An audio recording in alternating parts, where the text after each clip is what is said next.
morning, everyone. Let's start with a quick show of hands. How many of you are first year students?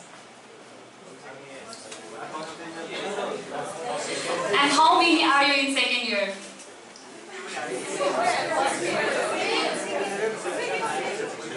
Okay, for our first years, you are just beginning your journey in IT. It's completely normal to feel curious, excited, or even a little more unsure about what's it.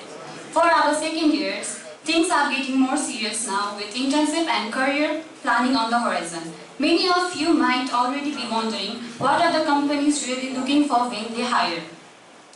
When we think about our very first job interview, most of us feel a mix of curiosity and nervousness, and that's perfectly normal.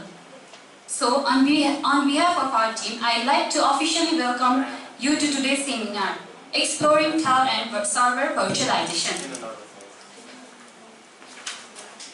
We are so truly honored to have Mr. Praval Chandra Sharma as our resource person.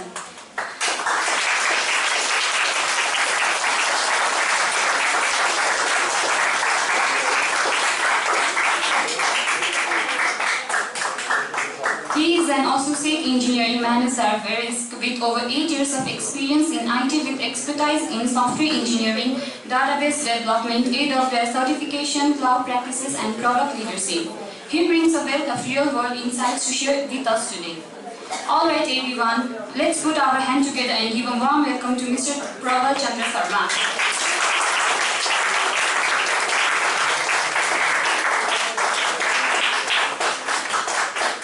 And now I would like to call our team leader Sahanwaz Hussain for a Khata ceremony.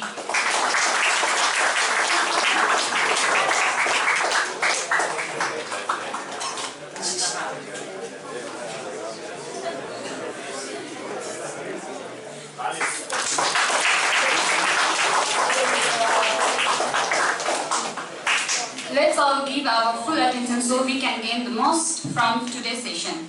After the session, please join us as we present a token of love to our guests, followed by light refreshments for everyone. Thank you, and let's get started.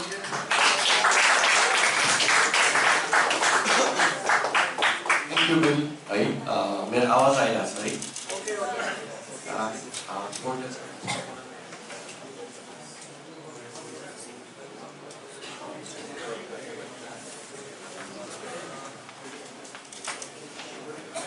Okay, so first of all, thank you for inviting me to speak a little bit about what I've been doing and how I started my journey as in the field of IT, right?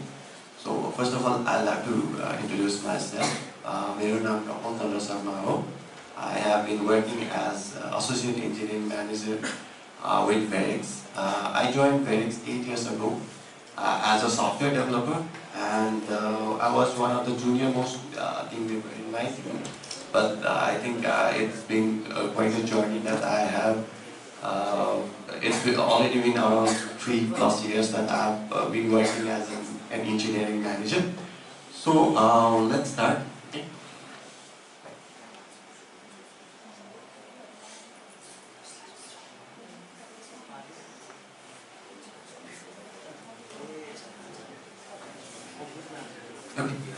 So I started my journey, or let's say, with the college. I joined Catford International College. It was in Palkomari, and I was when we started, there was only engineering degree. Computer engineering was not even there, and it was BE Electronics, and that used to be the course that all the IT professionals used to actually work on or learn, right? But then I was lucky that 1 year ago, then there was new degree launched. It was called BSc CSIT, so I joined it. I'm the second batch of BSc CSIT here in Nepal. And since the BSc CSIT was introduced in Nepal, many changes has happened. For example, when I joined, there were already one batch, and we were the second batch, and both the batches were learning different things, right? The first batch was learning a different course. We are doing a different course. The first batch used to be second semester and we used to be first semester. So we actually graduated together. So that's how uncertain the educational practice in Nepal was back then. I hope it has been very good these days, right? There are many choices that we can make, and back then we didn't have any, right? But then I'm quite happy that I joined PCCSIT. It was a new course, and we were given opportunity to learn new things. Again, like I said, that the course was evolving, right? It was changing. So it actually took our inputs as well, and we were very lucky that we were given opportunity to learn what we wanted. So basically, over the years, the BSc-CSIT curriculum has changed, and the students have great say on that what they actually want to learn, and then that is being carried on. Like when BX was there, we had to learn drawing, like mechanics, and again physics, chemistry. All of those subjects were compulsory, and I don't think we need that right now, right? As IT professionals, right? Again, at least as a computer engineering professional, we won't be needing any physics or any chemistry lessons, I believe. But then again, we were just the transition people, so we did learn that also. So we actually learned physics and luckily no chemistry. But then again, I think looking in past, right? I think we did. I was not happy to that I actually had to learn physics back then. I was a computer engineering, computer science student, but I actually had to learn physics. But then right now, as we actually work with GenAI, right, or artificial intelligence, machine learning, those things that we learned there, we are actually using it as our basis of creating different algorithms. So, we actually have to learn many things, like, let's say, do you have calculus here in your course? Yeah, right? You think that is the waste of time, right? But then please be very careful that we will be using that in sometime in our career. Definitely be using them, right? Definitely all of us won't be using, but then there is an opportunity that the GenAI or the AI community is growing strong, right? So we will definitely have an opportunity to learn those things. So back then I used to think that why am I learning these things, and there was a little bit of friction as well, right? But then now looking back at things, I think good. So during my college days, our college actually used to provide us different opportunity to have learn different skills, and so we will have. I think even here, right, LTF college has been providing you the opportunity to learn the AWS, and that will be a cornerstone for stepping stone for entry to your career, because currently the world is changing, and we will be learning, or we will be working in cloud many more than what we've been doing, right? So it's very necessary to learn about that as well. Okay, so what I did in my academic journey, right? So from the first year, end of the first year, I was clear that what I wanted to do, I wanted to work on the field of data, because back then there were only, in Nepal, there were companies who will be giving support as database support, or only those types of things were there. So I was clear that I want to learn about data. So from the second year of my career, I was very enthused about the data science, and I actually kept learning about data. So when I graduated, I was a very good person for data, right? So I was hired. Because of that, I was readily hired into one of the core banking software companies in Nepal, which was Mercantile. And again, so now you guys actually please decide what you want to do early in your career, so that you can actually concentrate on what you wanted to do, right? So there are many fields nowadays. Data is one of them. Then we have programming, like back-end programming, front-end programming, and there is lots to learn. So for example, let's say talk about backend, right? We have Python, we have C#, we have Java. So knowing its surface really won't be enough in your career. When let's say when you was talking about the first thing, what we will be asking you about in interviews, right? So that is the first thing we also want to hear is how have you actually worked on your academics for this certain skill set. For example, if you want to work with the Java technology, have you ever worked with Java? Have you created any projects in Java? Right? So those are the things that we will be expecting, and we will expect someone who has already worked with that certain tech. So that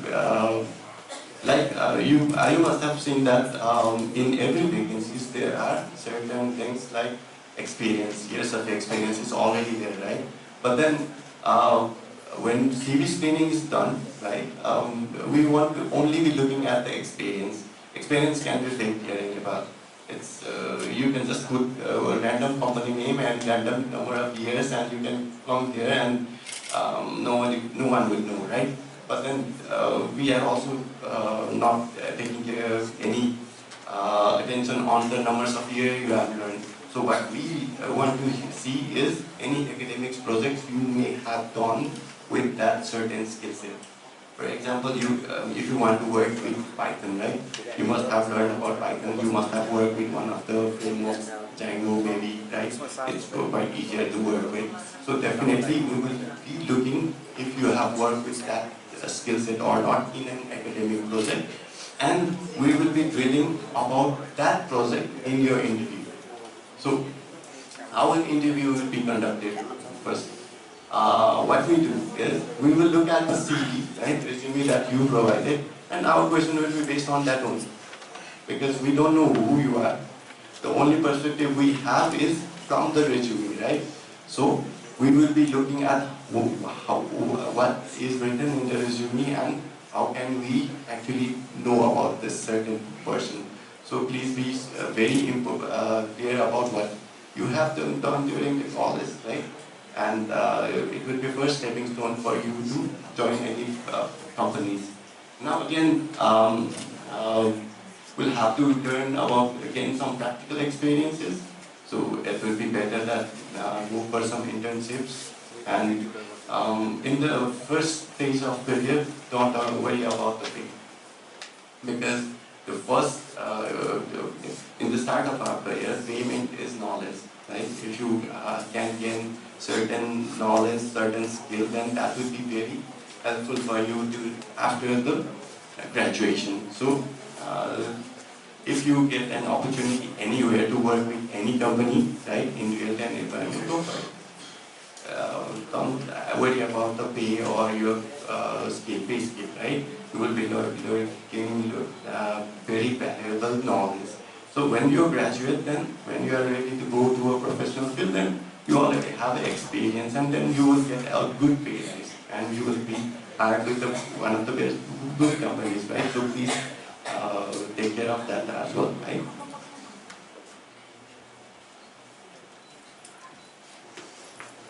Okay, so I completed my college at Catford. It was 2012. Again, Catford actually, so BSc also requires a internship to be completed as a mandatory for academics. So I was also searching for an internship opportunity. So I got a chance to work with one of the cartography companies. So I joined AutoCarto, which is a company which makes maps. Digitization of the map was its purpose. So I started working with a cartography company, and frankly speaking, my job was just digitization. So I was just digitizing the data. But then in the period of doing so, I was actually also developing my further careers. So I could have actually easily typed everything, right, in digital form, right? But then I was learning OCR back then, so that I could actually scan the document and do it digitize the content. Of course, if I were typed, I would have done in 2 minutes or 5 minutes. OCR actually took me 3 months. But then actually I learned lots of knowledge during doing the same thing, right? But because I was just an intern, I didn't have any pressure at all. They were not expecting me to complete anything, right? So that also gave me an opportunity to work on it. So 3 months internship I did there. I actually created the OCR application, which actually can read Nepali language as well, and I actually digitized their whole set of data, and I left that company. And after graduation, after the college was done, I actually joined Mercantile Office System, which was back then one of the prominent companies in Nepal. So Mercantile Office System actually was working with different commercial banks in Nepal and different development banks in Nepal. It's actually a fintech company. So we had a product called Kumori, which is a core banking system, and there I started working.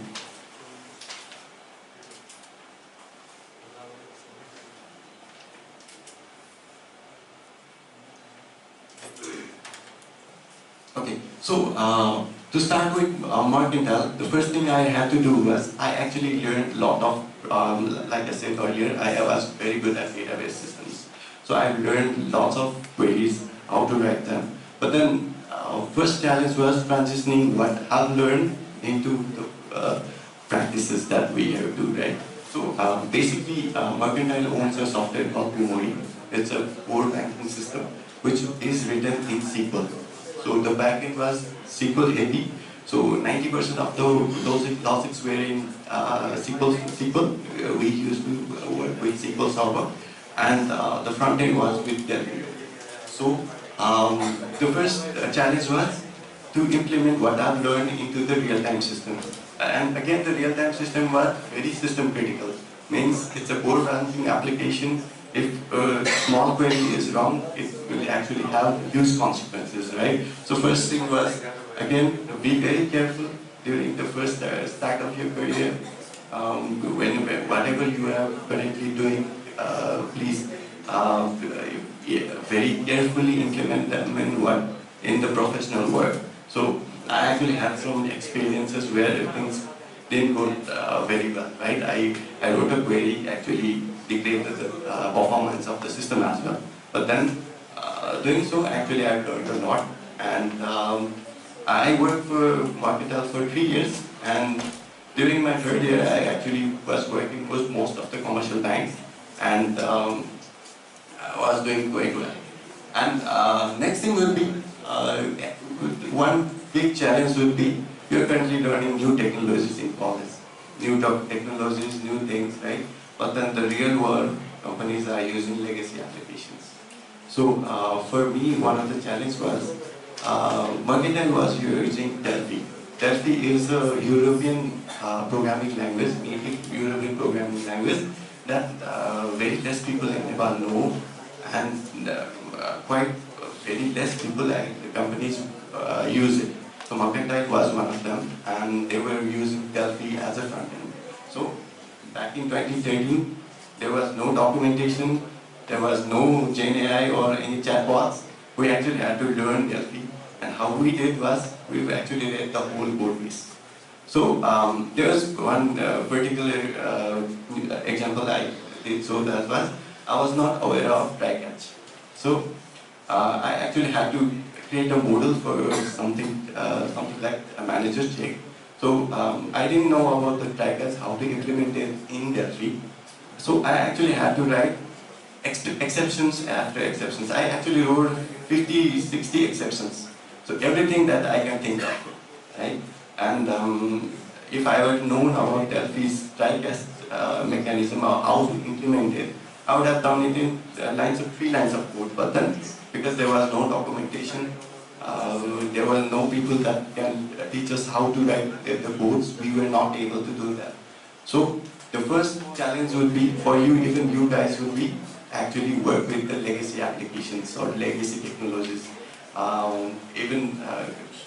These days we actually have different tools, Gen AI tools like ChatGPT and Copilot that will definitely help, and that's where I will be going and later in the slides. Okay. So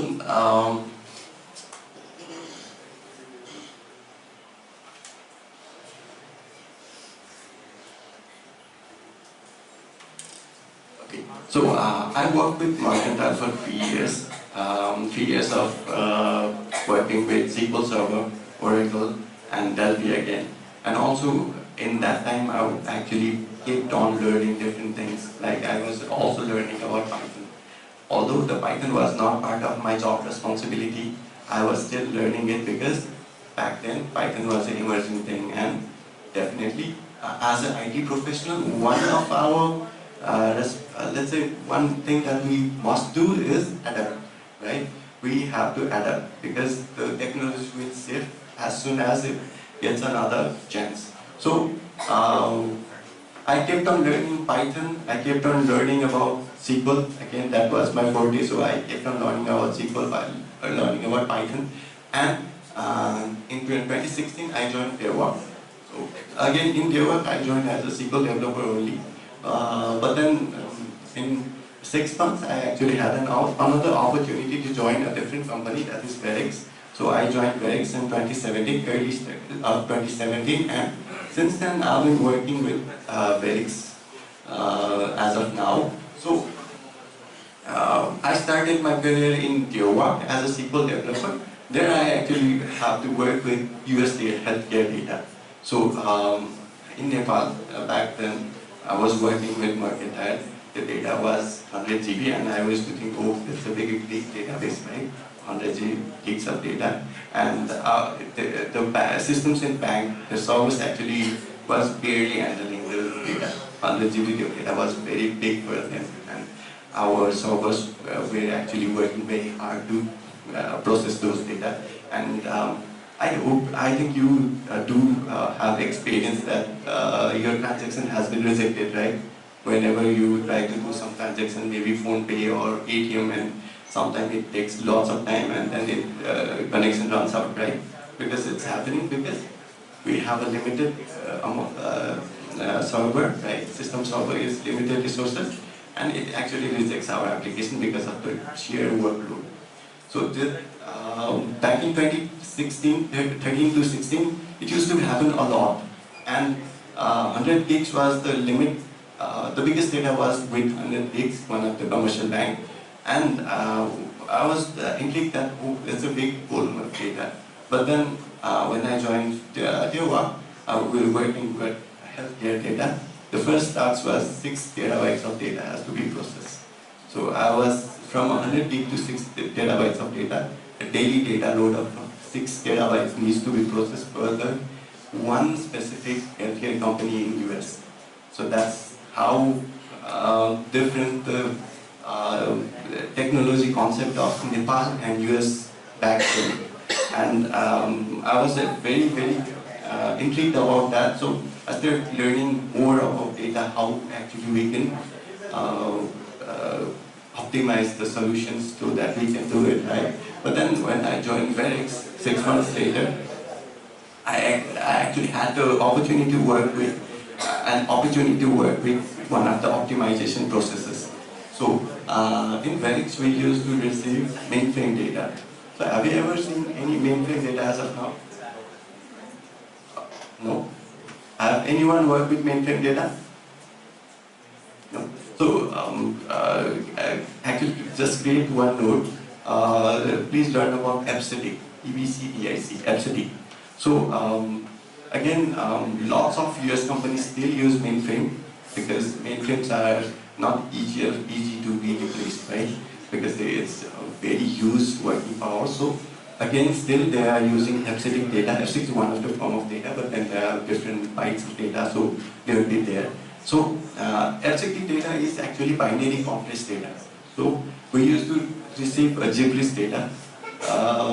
If we open it in a text editor, we will get a gibberish kind of data, which is binary compressed.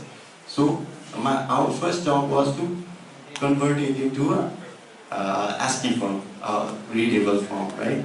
So when we joined, we actually had loads of terabytes of data each day, and we actually start the converting process. It actually takes 6 to 7 days to complete for a single file. So if a file arrives today, it will be converted 6 days after and into ASCII form, and then further data processing would be done.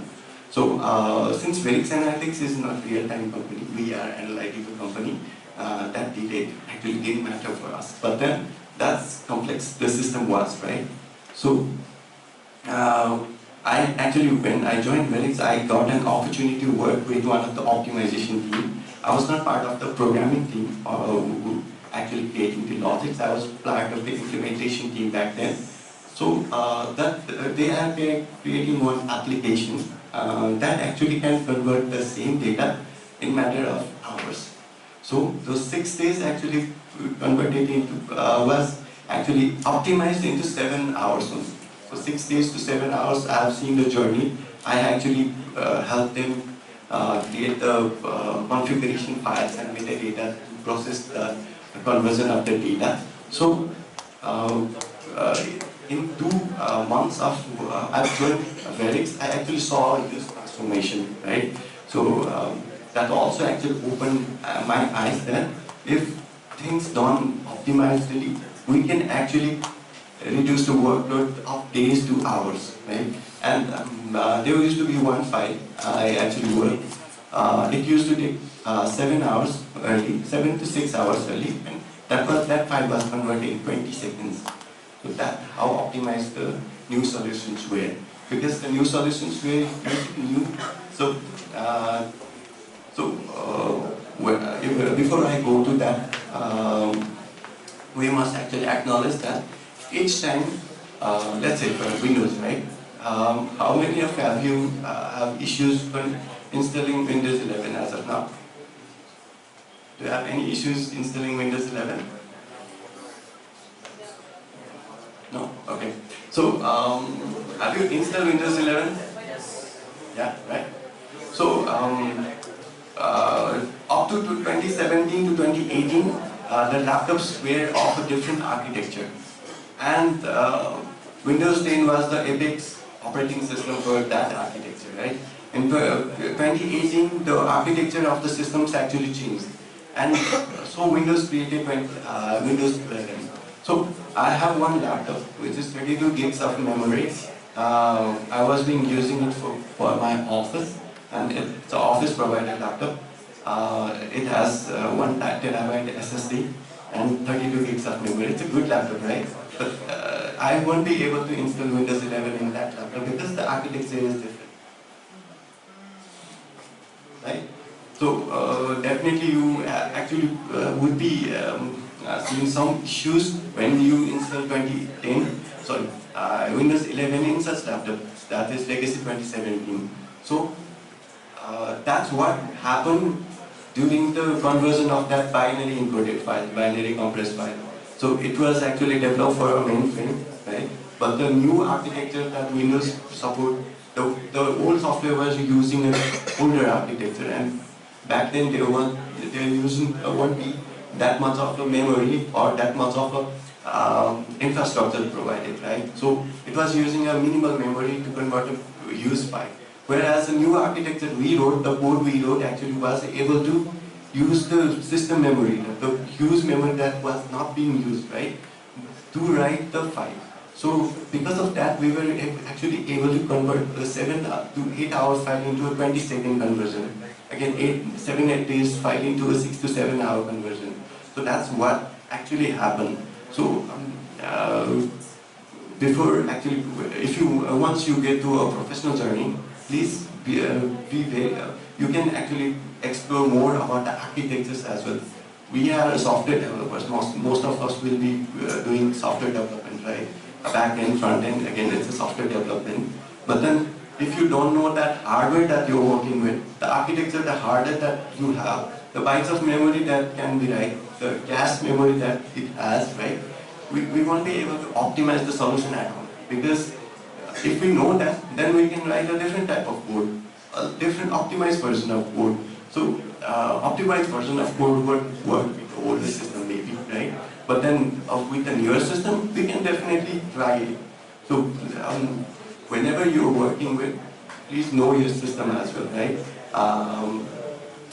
These days we have different types of systems. We have Macs, right? We have Linuxes. Even the Linuxes are of different flavors. and also Windows also have different flavors. So for each different Linux operating system, we can actually code a different way, and we actually have an advantage if we can start coding in a different way. Okay. Now, I joined Verix as a software developer. I was part of again legacy system that was converting a old version mainframe file to a ASCII table file, right? And we also were using a very old. How many of you know about SSIS? Have you heard about SSIS?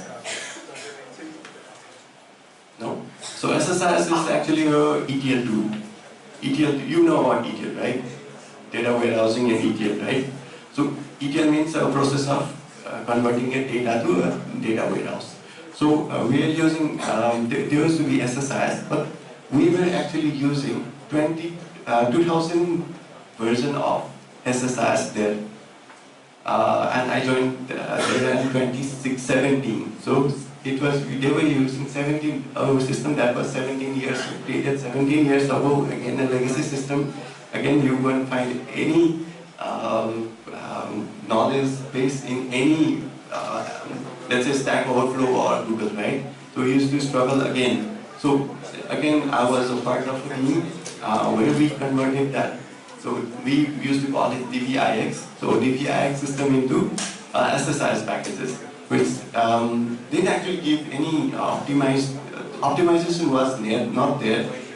It actually used to take very little time to process the data through DVIX, but then SSIS actually brought not much of optimization, but actually it used to take more time. But we are now able to control what we actually process. So back then in DVX system, if it errors out, we won't know why it errors out, when it errors out. So we actually have to go very look at the data itself. But then converting to SSIS, what we can actually handle was we actually wrote the exceptions very well, so that whenever it errors out, at least we know why it errors out. So for up to 2020, I worked with that system. It was called Verix Financials back then, and I worked there as from software developer to senior software engineer. I worked with Verix Financials, and in 2020, early 2021, the Verix Financials was sold by Verix.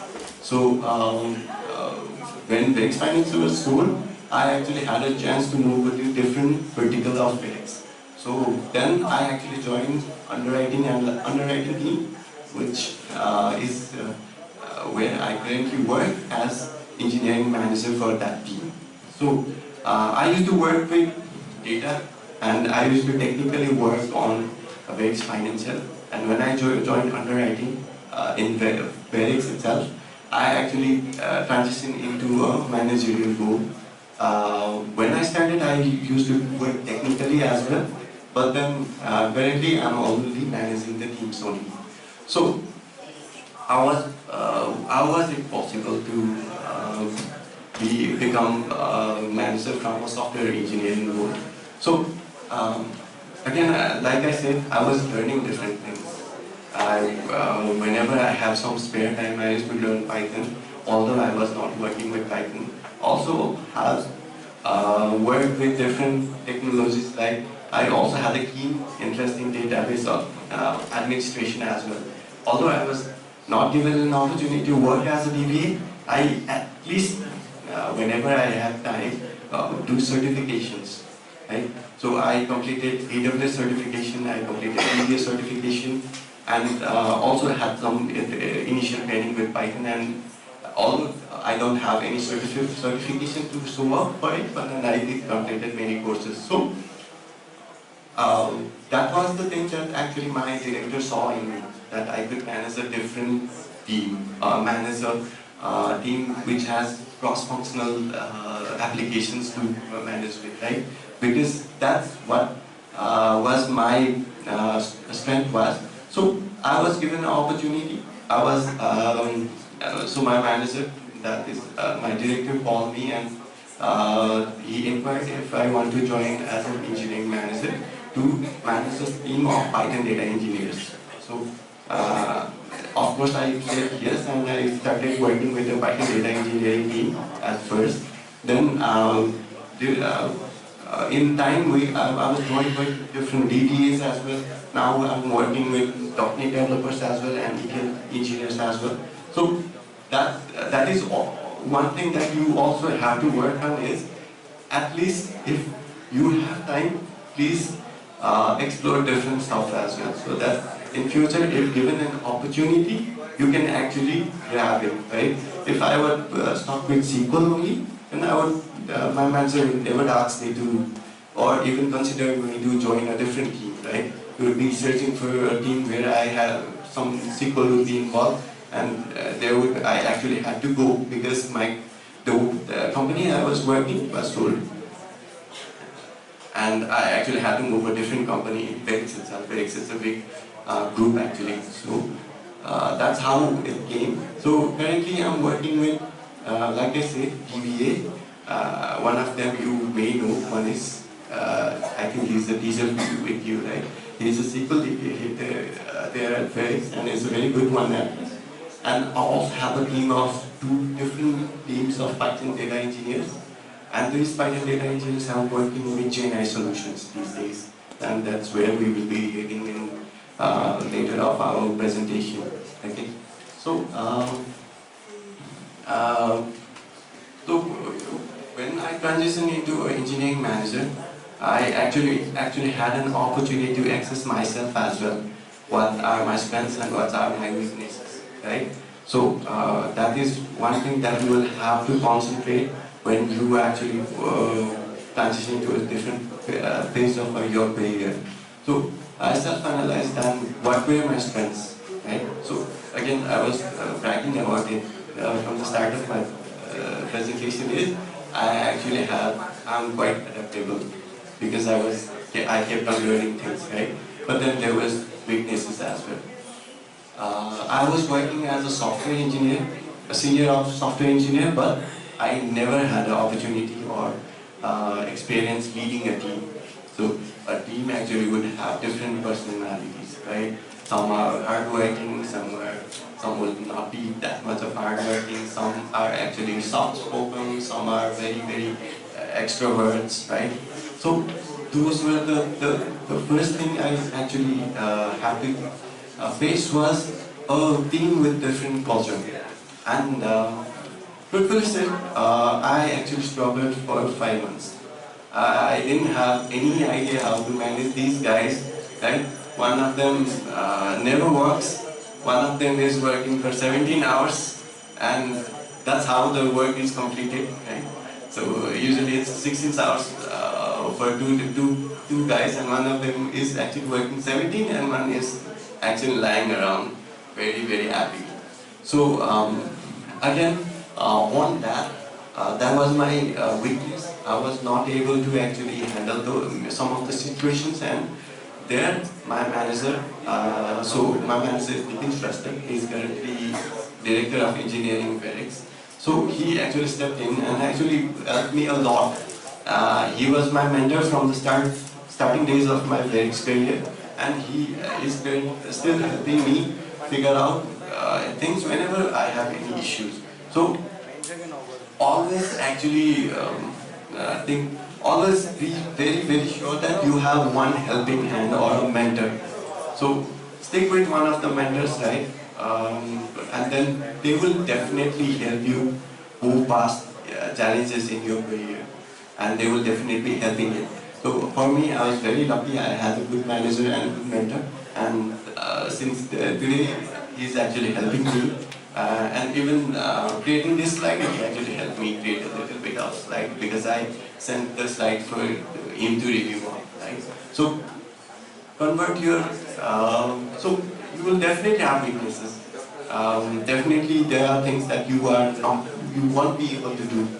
There will always be limitations. So how you actually convert the limitations into your strength is how to go forward in your career. So for me, I'm always, it's, if I have to get help from an intern, I'll get help from an intern. I'm not shy to ask for the help, and I'm not shy to say that I don't know this thing. And you are the expert, please help me, right? So you will always have to be open. All in tech field, since everything is changing, evolving each day, right? You will always have to take help from your juniors as well. Seniors definitely, respect the seniors, learn from them, also respect the juniors because they know different things. For one instance I can share is, I've been part of many interviews in my career at FedEx. I think it's clocking towards 1,000 now. So during those interviews, I always get to learn different things. Right? Whenever I ask a question, there always will be a different answer to it, and there will always be a better answer to it that I know about. Right? For example, when I used to work with data, you know about views, right? In database, table and views, right? You know it, right? Yeah. So back then I used to think that views are not updatable. Do you know views are updatable? Yes, right? I didn't know. So one day I asked a question, and he said that yes, that it's updatable. You can look at it Google, right? And then I just went out and I did an update statement to a view, and it updated, right? So you always get an opportunity to learn new things when when you are open to learning. Okay, so please be very fun about that. And next thing you will always have to work on will be learning new things about the new technologies. So just a minute.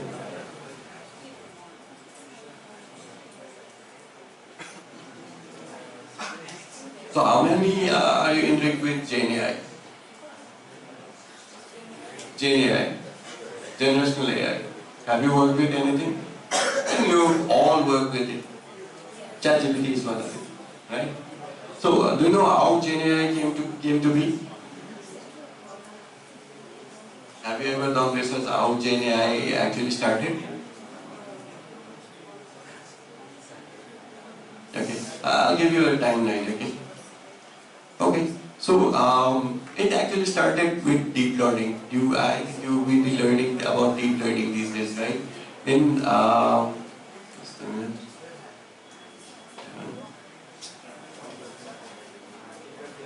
I'll send you a slide to all. I'll send you to Sarnavas, and please get it from him, right? There is an intriguing journey about how the GenAI started or how this AI started, right? So the AI of this very fast-paced sort of the AI didn't start from early. It started from 2013. So in 2013, there was a program called Word to Vector. So Word to Vector was invented or created, right? It actually used to just connect different words. So like you have worked with Antakshari, right? Word kind of vectorize the word, right? So it started like that in 2013. In 2014, first very significant thing in GenAI happened was, or AI happened was, so the GAN was actually discovered or invented or written. So do you know about GAN? So please do learn about GAN as well, right? It's a quite intriguing subject. So GAN was invented in 2014. Again in 2015, attention models were created. So attention models were actually where it actually keeps something in memory and it solves the problems that was already been solved, right? So attention models were created in 2015. In 2017, the first thing happens when transformers were created. So transformers is what GenAI currently use. Different GenAI applications are currently using. So transformer actually takes the input from your side and convert it to a different model and actually stores some kind of data. In 2018, the first GPT was created. So it was called Generative Pre-training Transformers. So it was the first GPT that was created. So ChatGPT came to life in 2022. Then in 2022, a stable diffusion model was introduced. Stable diffusion model actually now has ability to actually give us diversified data. So ChatGPT as the first person actually only gives data about what it has in its knowledge base. Okay. But then in 2022, when the stable diffusion was created, it actually started to learn as well. Okay. In 2023, GPT-4 was here, right? And the diffusion models like Cloudy and NP06 were created, and that actually started the growth of the GenAI 2 Max. And 2024, I think you all of must have used the image generation, right? You must have generated images, right? So from 2018 to 2025, GenAI reached a different height. And in hearing and variants also, we actually use GNAI at the most. So we are currently using GNAI for different things. So that we will be discussing it.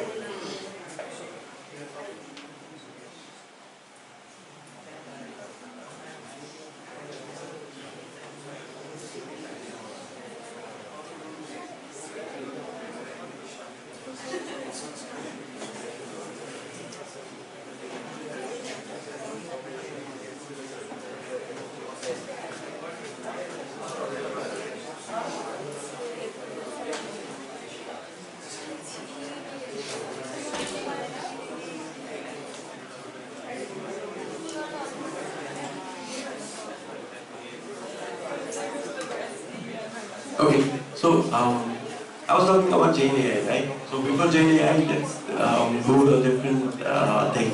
So like I've been asking is, we'll always have to actually explore different domains, right? So please be very specific that just not the one you are currently working with, right? Please do have another secondary set of skill that if times go by, if it needed, you will be able to work in a different skill set as well, right? Like I had an opportunity, I actually had to move to a different skill set.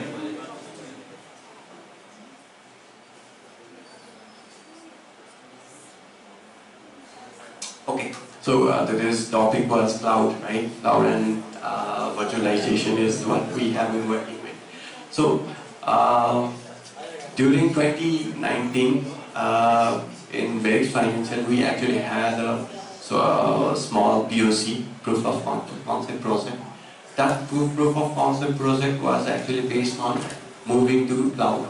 So AWS was just created back then. It was started to grow, and most of our servers were in prem servers. We used to have own a big data warehousing data center in Lehigh, USA, and Somerset, USA. It used to be very big data centers, right? And the cost of operating those data centers used to be in millions, actually tens of millions those days.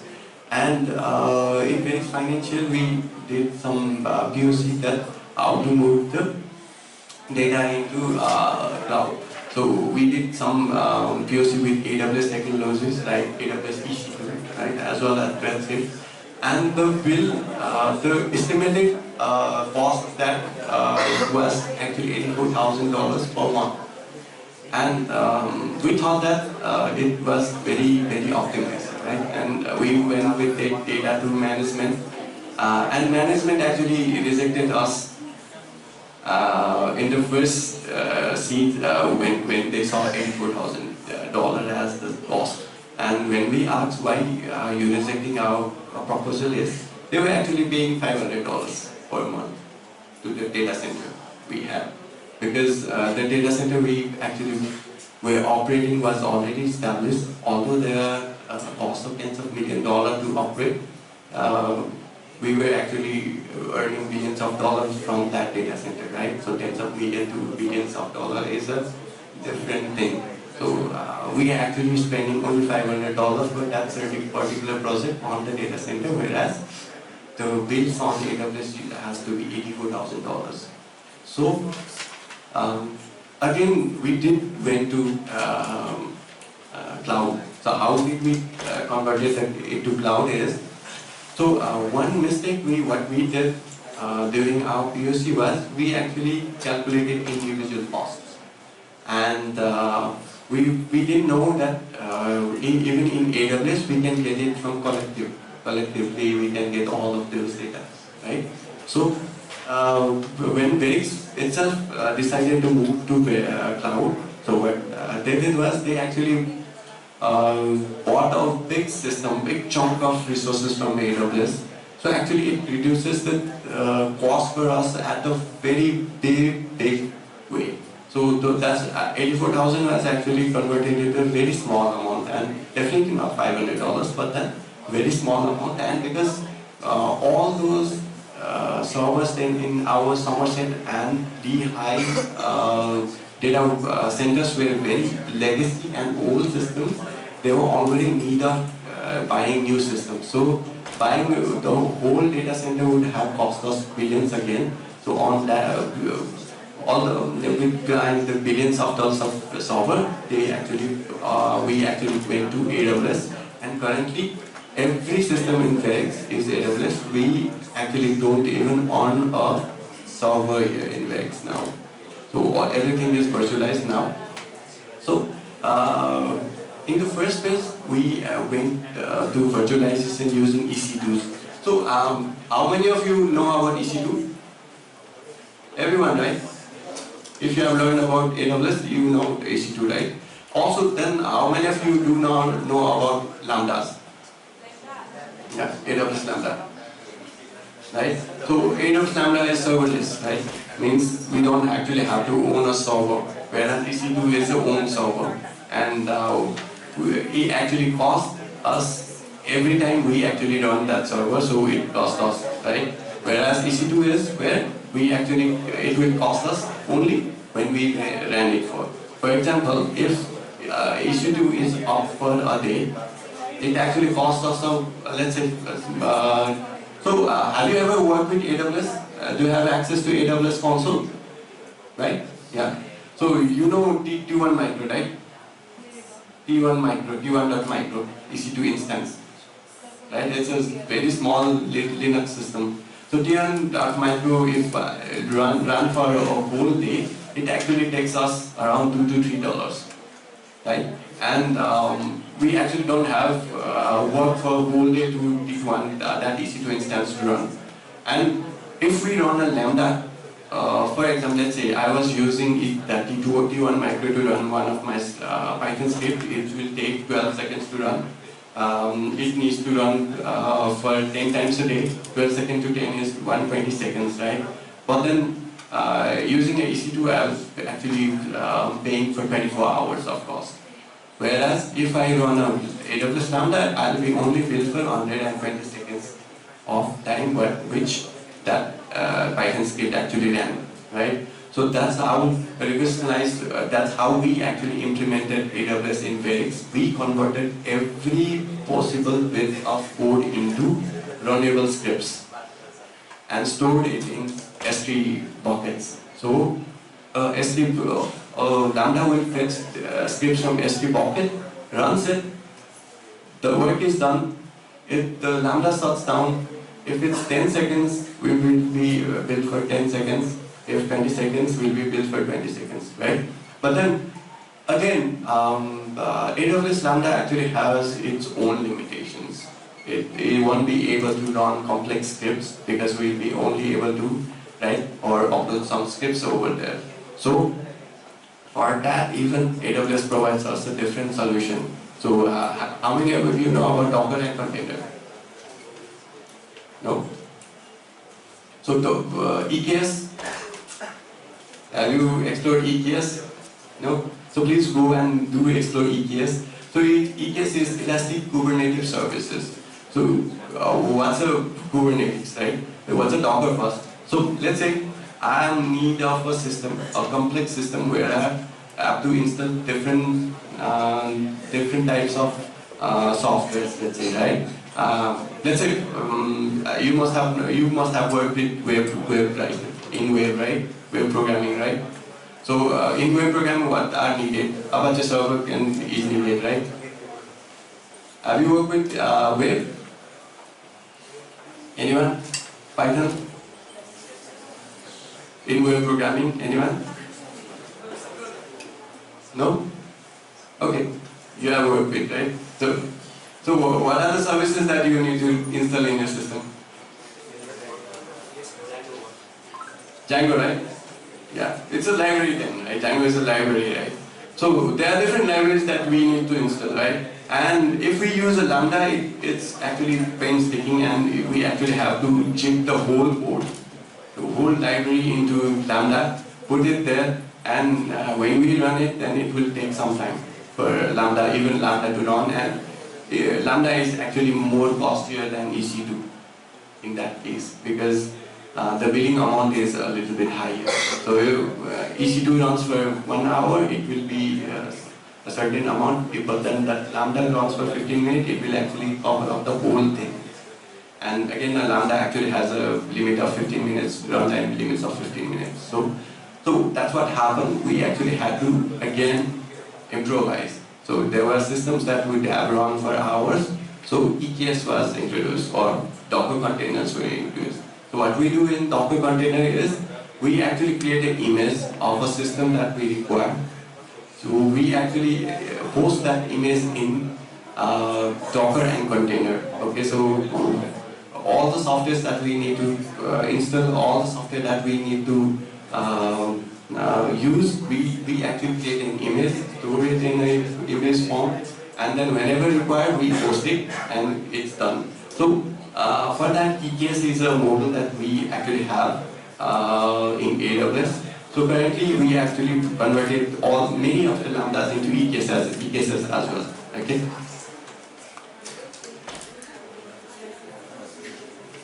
So the things that we currently have to do is, we actually also have to learn more about cloud computing. So I think you all will do CCP, right? Cloud practitioner, right? So in the cloud practitioner certification, we will know about the terms of which are the services that we use for a different thing. There will be different things that we will definitely be using, and so so cloud practitioner is actually a very basic course. So what I suggest you is actually skip cloud practitioner if you can, right, and go for solutions associate courses, which are much more helpful, and which is actually value for money in the terms of doing that course. Okay, so GenAI, right? I was talking about a lot about GenAI. So in Verix currently, we are using lots of GenAI solutions. For example, Copilot is one of them. So we actually are using Copilot in our Visual Studios, in our Visual Studio codes, to actually write different codes for .NET, for Java, for Python. To write the code, we are actually using a Copilot system, GitHub Copilot, that actually gives an optimized version of codes. So definitely, GenAI is actually helping us write the code itself in Verix right now. So for that, we actually have to buy a subscription of Copilot, GitHub Copilot, which does cost a little bit money, but then we are still using that Copilot, GenAI Copilot. So please, if you have some time to learn about GenAI Copilot, how to implement it in your system, you are a student, right? There is a bundle package for student from GitHub. It will require your ID. If you give the ID to GitHub Copilot, it will give you a 1 month of bundle packages where you can actually use all those services in free. So 1 month of learning will be a big opportunity. So please explore it. I'll provide a link to Sanavas for that certain package that is there. It's free of cost. It's the student version. 1 month will be there, but then that 1 month you will have to be actually have to use it and actually get most of it from that 1 month that is free. So in that GitHub student package, you will get the access to AWS, unrestricted access to AWS Sandbox, unrestricted access to the GitHub Copilot, and there are different other things that you can work with. So we are actually using the same package for our interns because we won't be able to give corporate software to work for all the interns, right? So we are using the GitHub Copilot services for the GitHub package, student package for the students, interns to work on with. So next thing, right? So application of GenAI. So I think most of us has used GenAI as of now. Many of us actually only use it to create letters, notes, right? Doing assignments, definitely, and then create images and videos. So have you worked with the new Google? So Google actually provided us a free version of one of their GenAI tools, right? Have you ever used them? Right, yes? No, I think you haven't. So please do. As a student, it will give us 1 year of free use. I forgot the name. I think it's Google's Beach. Do you know? Do anyone know the name? The new Google's GenAI tool? No? Okay. So please do the research. I actually forgot the name. So there you can actually generate as much as images, as much as videos free for use for 1 year as a student. Everyone won't be getting that, but as a student you will actually have the access to that tool. It's a very powerful tool from Google. So again, we can actually generate text, right? There are different tools that we are currently using. Notebook LLM, Grammarly, definitely we use Grammarly, and then Google Translate is very common things that we have been using, right? And then for sound, right, and sound, speech and music, we have different things like Whisper, right, Suno. So currently there are tools that can actually give you a song or create a music or even search your song in web just by humming the words or just humming by the tone. It will take the tone. Let's say there is a song that I want to, I heard somewhere, right? And I don't know the words, I don't know the music, I don't know who created it. If you use that tool and just hum the tone only, right? So it will actually show that music for you, give the who created it, and again done. So again, we are using GenAI tool to create music as well. There are many AI generated music that we currently hear and which actually doing really well. Again, image and video, I believe everyone have used Ghibli pictures or Ghibli videos, right? Okay, now everything that was in the previous slide was for fun time use, for leisure time of use, right? But we are currently using it in our professional environment. So, first thing, simulation and synthetic data. So GenAI actually are helping us to create synthetic data. So what is synthetic data? So how many of you have used or worked with automation, QA and automation? Salwa has worked with automation and QA automation, right? Testing. So for testing you require data, right? And when we create data ourselves, it's biased data because we will create data which we know of, right? So that's actually will not be that much of a helpful during testing the software, critical software definitely. So we require actually synthetic data to do so, right? So we are actually creating synthetic data using GenAI technologies. Again, there is an example, right? Generative AI is also applied in drug discovery. Currently, the pharmaceutical corporations are using synthetic data to actually generate a structure, molecular structure to create new compounds. So, GenAI is also helping us create drugs, new medicines, and that have been working. Again, to create codes. So, in Verix, currently we are using Copilot. Like I said, Copilot we actually intend to work with to generate unit test cases. Again, unit test cases codes. We generate it using Copilot, GitHub Copilot, and implement it in our systems. So again, there are different processing tools as well.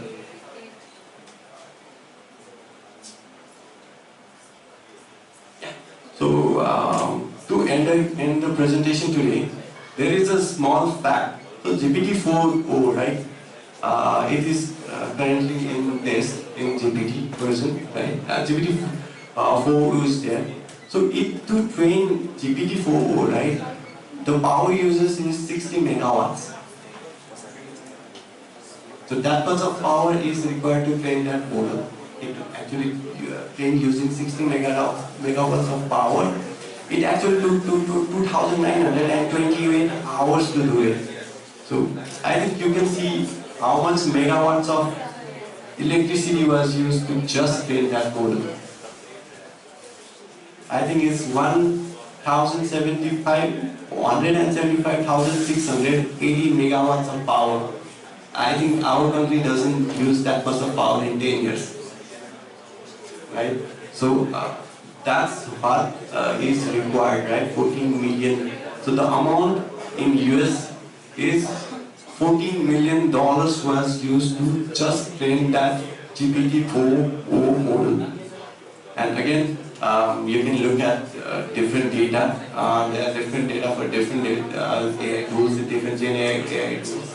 And actually it does cost a very lot. So I think when DeepSeek came, right? DeepSeek came and it said that it only used $5 million to train that data, right? I think we all have heard about that. So on that, that's where we actually get the cost of running or creating those systems, and China they very optimally. Again, another fact is, right, Magic Tapes LTM's 2 mini actually can process 100 million token windows. That means it actually can generate lines of text for equivalence of 750 novels in one go. So that's how big that small tool is, LTM 2 mini. So please do look about those things. Okay. I think that's it for today from my side. If you have any questions, feel free to answer. So everyone, is there any questions?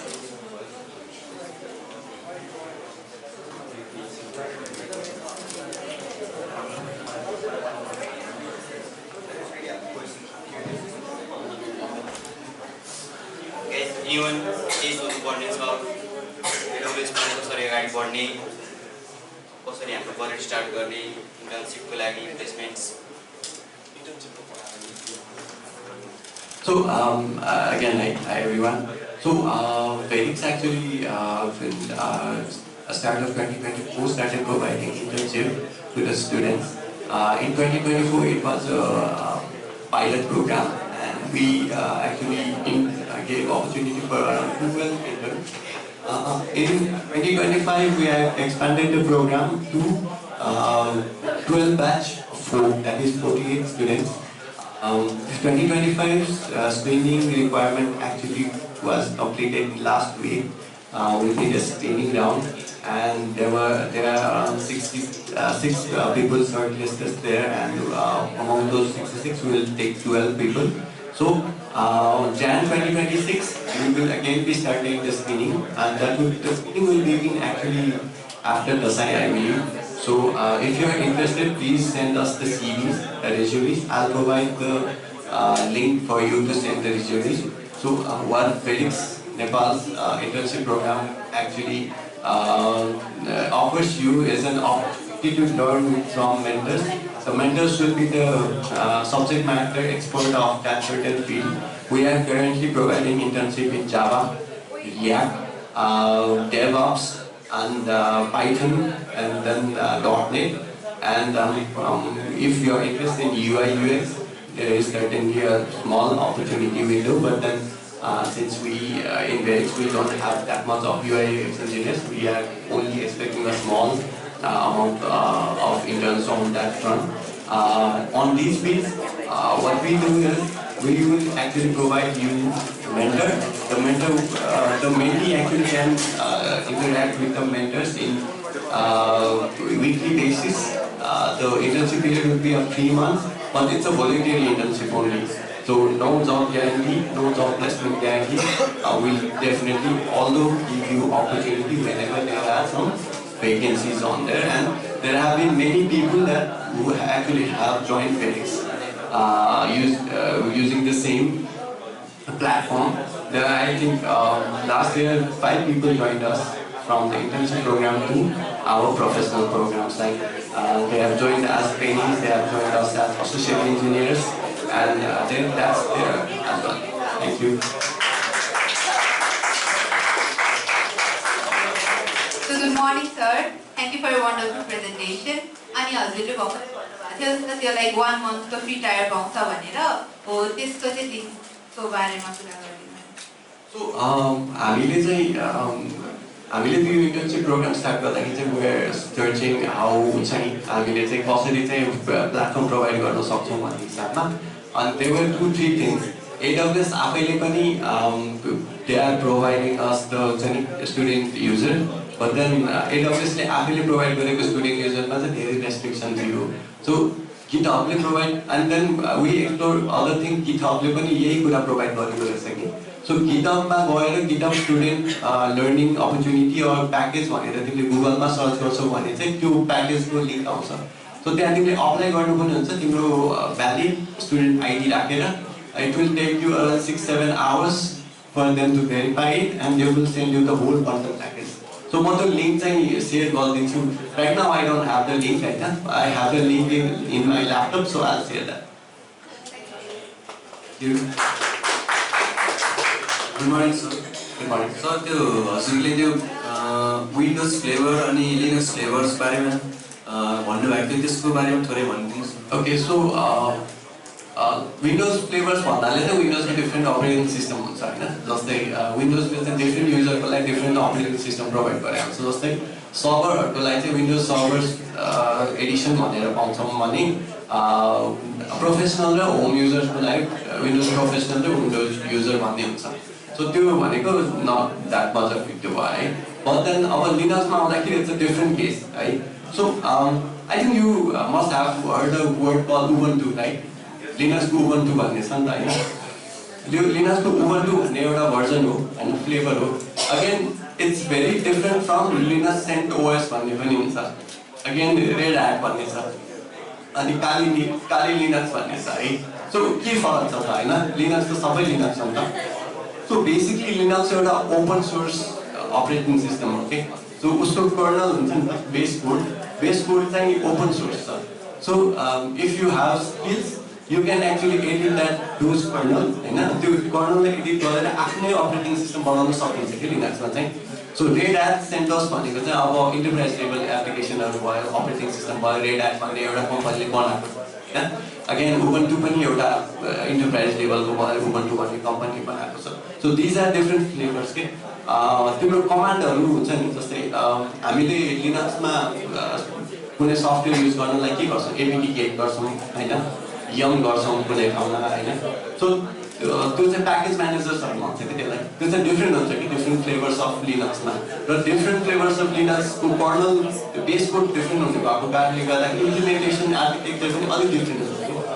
सो तिमीले लेखेको यो code हुन्छ नि, जस्तै हामीले ब्याश कोडहरु सरी cell स्क्रिप्टहरु लेख्छौं, काली Linux मा लेखेको cell script Ubuntu मा चल्छ भन्ने ग्यारेन्टी हुँदैन।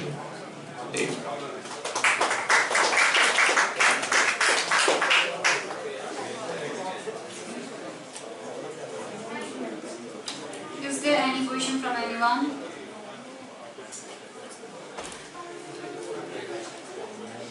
Hello, good morning, sir. Good morning.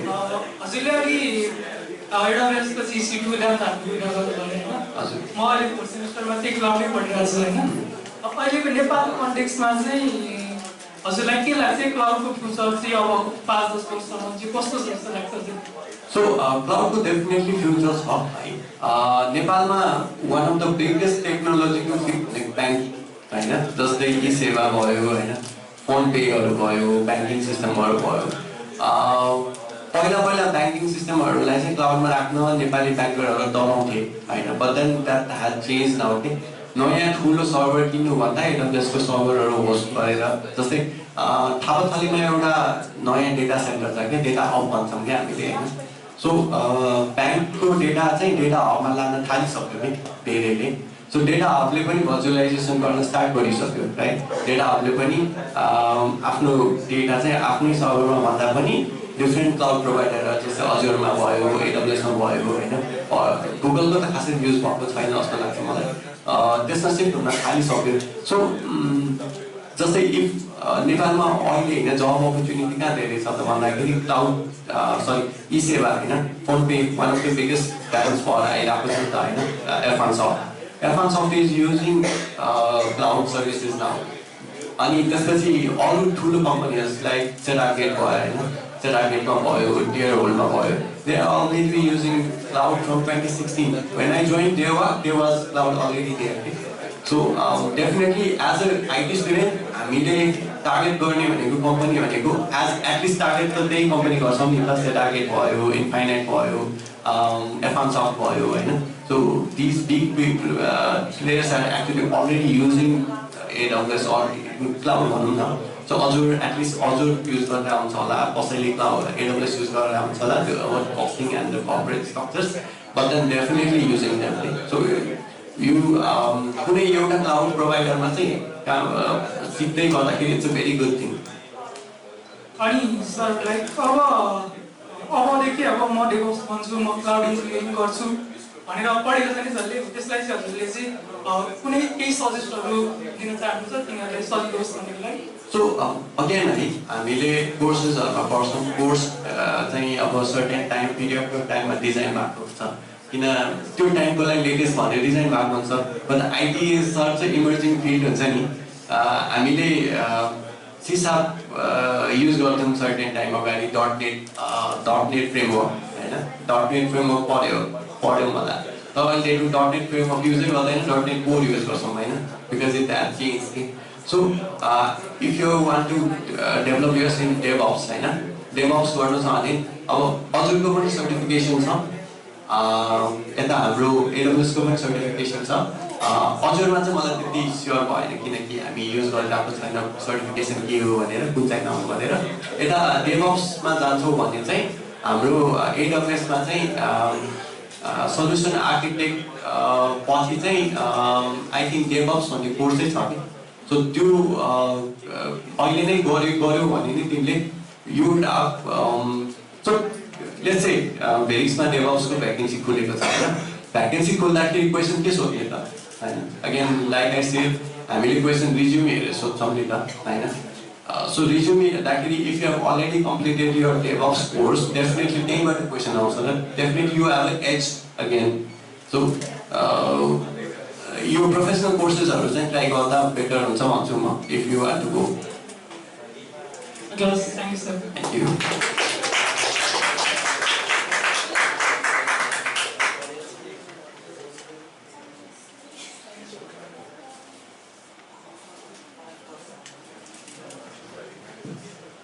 Good morning sir मेरो चाहिँ एउटा क्वेसन छ लाइक अब फर्स्ट सेमेस्टर सेकेन्ड सेमेस्टरको स्टुडेन्टहरू इन्टर्नसिप दिन जाने बेला कुन कुरामा फोकस गर्नुपर्छ जस्तो लाग्छ मलाई सो अघि भने नि हामीले चाहिँ दुईवटा पढ्नु पऱ्यो एउटा प्राइमेरी स्किल एउटा सेकेन्डरी स्किल होइन if you want to be back end developer a bit about front end एप्पल होइन ब्याक एन्डमा पनि पाइथनमा काम गर्छ भने अलिकति सिसाप जाभाको बारेमा सिक्दै गरौँ होइन एटलिस्ट थाहा अनि फ्रन्ट एन्डको बारेमा अलिकति इम्पोर्टेन्स अलिकति हेरौँ सो नट द्याट हामी सबैजना चाहिँ फुल स्ट्याक इन्जिनियर भएर जाने होइन नि त तर देन हामी टिममा काम गर्छौँ टिममा काम गर्दाखेरि फ्रन्ट एन्डको मान्छेलाई पनि ब्याक एन्डमा कसरी काम भइरहेको छ भने अलिकति इन्फर्मेसन भएर बेटर हुन्छ सो द्याट टिममा काम गर्न सजिलो होस् again the same voice person हुन्छ होइन अगेन क्युएहरूको बारेमा पनि हाउ इज हुन्छ quality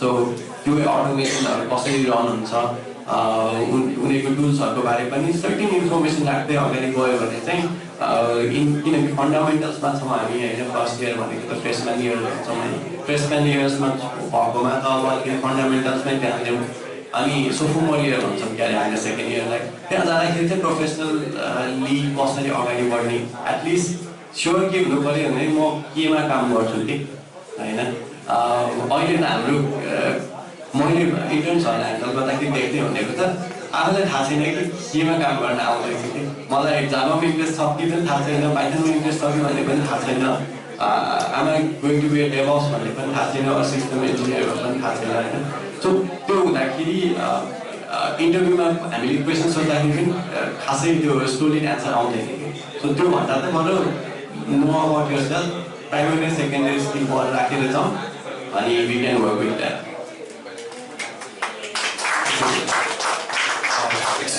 I have a question. Thank you so much for your question. You taught you're interested in data. You're interested in data, right? From this one. So, what does data mean to you? What do you see about data? Why does it fascinate you? Okay, so data. Hello. Sorry. Data. Hello.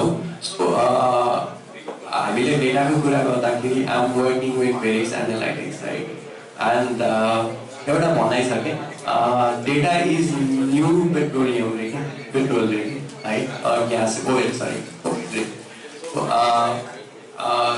पहिला पहिला world war हुन्थ्यो ओइलको लागि होइन जस्तै हाम्रो यता middle इस्टमा चाहिँ वारै भयो होइन त्यो ओइलको लागि वार भएको थियो These days, data को लागि पनि त्यस्तै टाइपको फ्रिक्सन छ के जस्तै फर यु सुनेको होला चाइनाले चाहिँ युएसको डेटा ह्याक गर्यो अर युएसले टिकटक ब्यान गरेको छ यो चाइना बिकज टिकटकको कम्पनी फर्स्ट डान्सले के गर्यो भन्दाखेरि डेटा लग्यो अरे युएसबाट होइन त्यो पनि युजरको डेटा लग्यो भन्ने हिसाबले चाहिँ युएसले टिकटकै दिएको छ नि त होइन because that right since I'm working with a data analytics company definitely the data ko bharma chai we are actually earning right and when I joined various underwriting ma chai underwriting bhaneko first underwriting is a process where when you do buying right kunai cheez kinchau bhane tyo certain किनेको सामानको चाहिँ एउटा कस्ट हुन्छ right so त्यो कस्टले चाहिँ तिमीलाई कति फाइदा गर्छ त फ्युचरमा गएर यसमा त यदि तिमीले त्यो पढ्नको लागि किनेको छ भने कति नलेज गेन गर्छ यदि तिमीले कुनै एउटा इन्भेस्टमेन्ट गरेको छ भने चाहिँ त्यो इन्भेस्टमेन्टबाट कति वर्षमा चाहिँ आफ्नो कस्ट उठ्छ सो त्यो एनालाइसिस गर्ने प्रोसेसलाई अन्डरराइट गर्ने भन्छौँ होइन सो अन्डरराइटिङ सो वर्क फर अन्डरराइटिङ सो हामीले के भन्छौँ इन्फर्मेसन सेक्टरको डेटा ल्याउँछौँ र त्यो डेटालाई अन्डरराइट गर्छौँ so definitely I am working with data होइन मेरो कम्पनी र अगेन मेरो लागि डेटा नै एक्चुअली मनिटरी इन्कमको सोर्स हो कि so definitely very important for me and since I started my career with data म डेटाबेस डेभलपर थिएँ for mantle and definitely data has a very significant thing but now talking about data now right it's not the same as what it used to years ago change right since GenAI is there हामीले कुनै SQL query लेख्नु पर्दैन right SQL को ठाउँमा no SQL आइसकेको छ no SQL भन्दा not SQL होइन कि not only SQL हो so NoSQL has changed how we actually access the data itself. Data we query लेखेर access गर्दैनौँ अहिले. Data लाई programmatically access गर्छौँ. Definitely data is there. Data is where we work, but we'll have to change how we work with data or how we learn data. So relational SQL will be there, but then NoSQL is the future.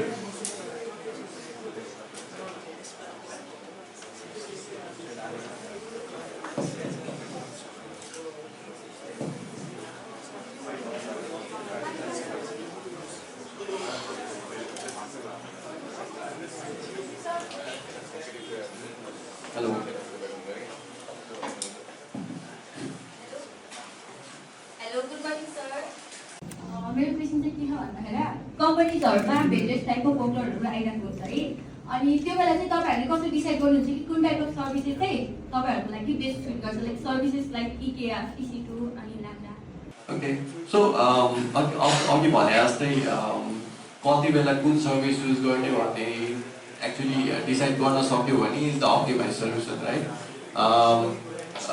हाम्रो कम्पनीहरूमा EC2हरू पनि छ already होइन, लाम्डाहरू पनि भएको छ र ETSSहरू पनि use गरिरहेको छ र अरू डिफ्रेन्ट सर्भिसहरू लाइक AWS प्लेटफर्म छ कसरी युज गर्ने है। First thing is would be the length of execution होइन, यो सर्टेन सर्भिस रन गर्नलाई कति टाइम लाग्छ है। 15 लाम्डाको एउटा लिमिट छ 15 मिनट्स है। सो 15 मिनट्स भन्दा कममा कम्प्लिट हुन्छ र त्यो त्यति कम्प्लेक्स छैन भने हामी लाम्डा युज गर्छौँ है। तर हाम्रो त्यसको एक्जिक्युसन लेन्थ चाहिँ 15 मिनट भन्दा बढी छ अरे भने लाम्डाले त्यो अब एक्जिक्युसन गर्नै सक्दैन नि त।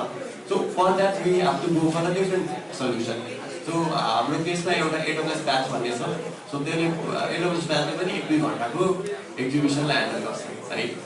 But then AWS Lambda, AWS Patch is actually lengthier period but very expensive.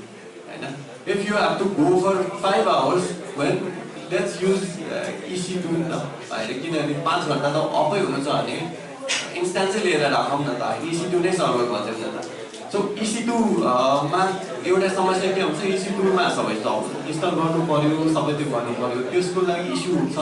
यदि धेरै नै कुरा इन्स्टल गर्नु छ भने के गर्छौँ हामी EKS युज गर्छौँ, डकर इमेज बनाएर राख्छौँ र त्यो इमेजलाई चाहिँ EKS थ्रु चाहिँ एक्जिक्युट गरिदिन्छौँ। सो एक्चुली हामीले कुन चाहिँ सर्भिस युज गर्ने भन्ने चाहिँ अब टेक्निकल रिजन पनि भइरहेको हुन्छ मोर होइन। Sometimes it's again about the amount of money that will be spending again होइन।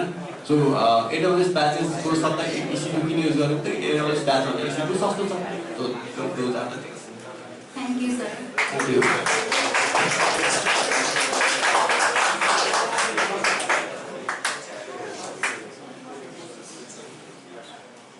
Is there anyone left to question?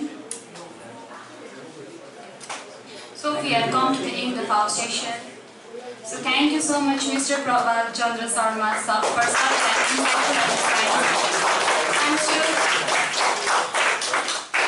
I'm sure we have all gained a clearer understanding of cloud and server virtualization along with valuable knowledge about the industry's expectation and opportunities. A big thank you to all our participants for your active listening and enthusiasm throughout today's seminar. Before we conclude, we would like to present a token of love to our guests, a small gesture of our appreciation. So I would like to call Mr. Nirajan Sir for the token of love.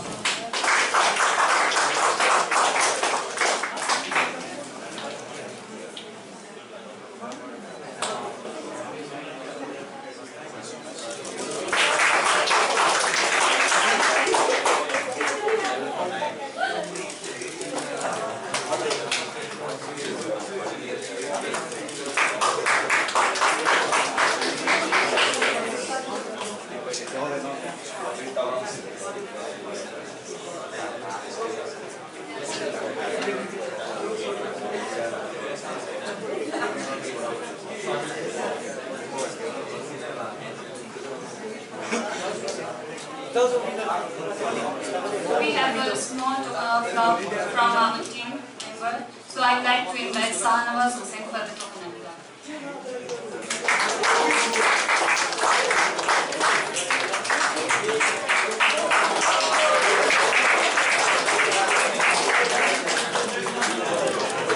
So here we have come to the end of our session. We would like to take a picture of our group with our guests, and please don't leave anyone because we have some snacks for you guys as well. Thank you. Hello. So thank you for inviting me today. And कुनै पनि query छ होइन, कुनै पनि त्यस्तो कुनै career related or even if you want to join FedEx or any other things, please we are welcome to add me into LinkedIn. Right? And whenever I have time, most of the time LinkedIn color posting, but then whenever I have time, I will open it and there are many queries there. So I'm very happy to answer all of them. If you have any queries or any doubts or challenges on that side.